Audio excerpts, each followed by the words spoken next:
Je nous souhaite un débat de grande qualité sur ce sujet majeur. Notre rapporteure thématique, Madame Dubos, compétente pour ces chapitres, commissaire aux lois, couvrira les articles 57 à 73. Elle va brièvement nous présenter leurs rapports les plus significatifs. Madame la rapporteure, bienvenue, vous avez la parole.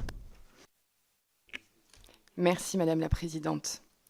Alors ce chapitre 3 est en effet un chapitre qui se fixe une ambition de restituer la place des entreprises dans notre société. Double acception de ce titre, des entreprises plus justes.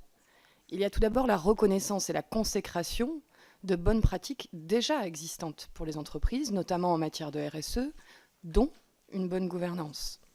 Et en même temps, par cette consécration légale, une incitation pour l'ensemble des structures à adopter et mettre en œuvre ces bonnes pratiques.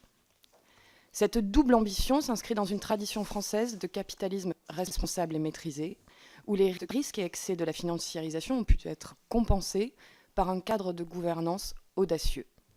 La France, par exemple, a été parmi les premières à reconnaître dans la loi la responsabilité sociale des entreprises. Elle a été éclaireur sur les principes de reporting RSE, qui sont aujourd'hui la norme au niveau européen. C'est une nouvelle étape qu'il est proposé de franchir avec ce projet de loi.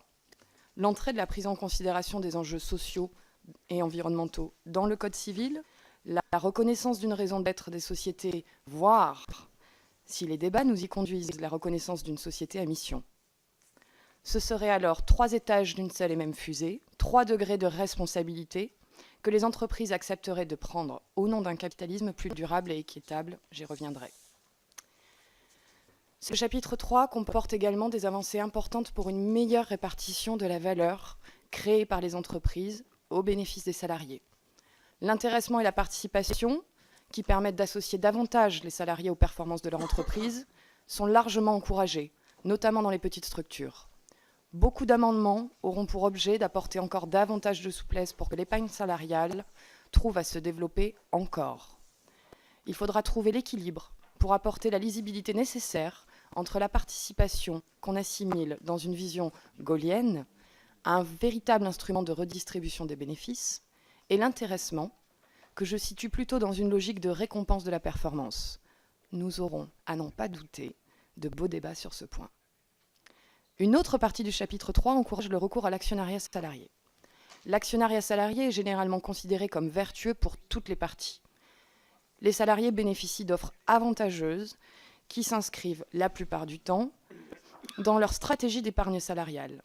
Les entreprises, quant à elles, y voient un outil visant à associer les salariés à la performance de l'entreprise et une façon de protéger leur capital contre les éventuelles attaques extérieures.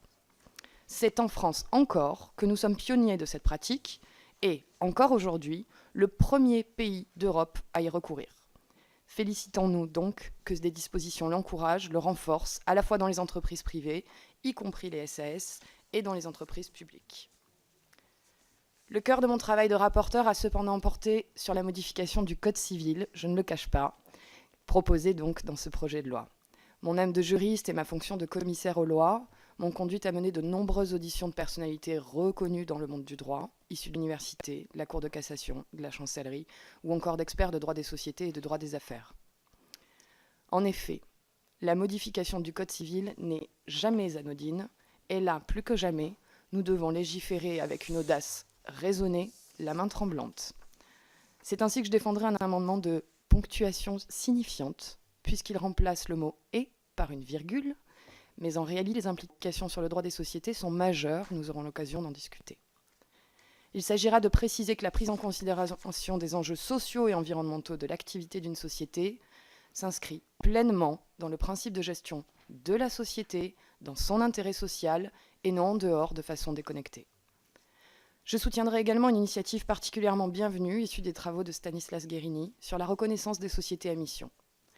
J'y apporterai des compléments juridiques, travaillés avec les services de la chancellerie et de Bercy, mais je souscris complètement à l'ambition que le groupe LAREM va porter.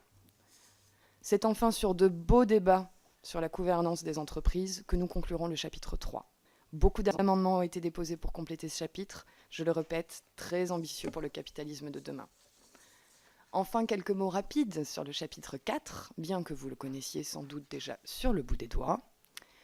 Le caractère parfois aride de l'accumulation d'ordonnances ratifiées ou d'habilitations à en prendre de nouvelles, souvent pour transposer le droit de l'Union, particulièrement technique, ne doit pas nous empêcher d'avoir les débats nécessaires sur cette partie. Je pense notamment au voyage à forfait, au proxy de vote ou encore à la domiciliation bancaire.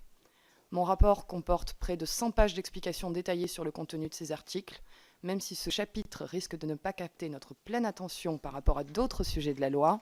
Le contrôle parlementaire a bien été réalisé et je défendrai plusieurs amendements sur cette partie également. Je vous remercie. Merci.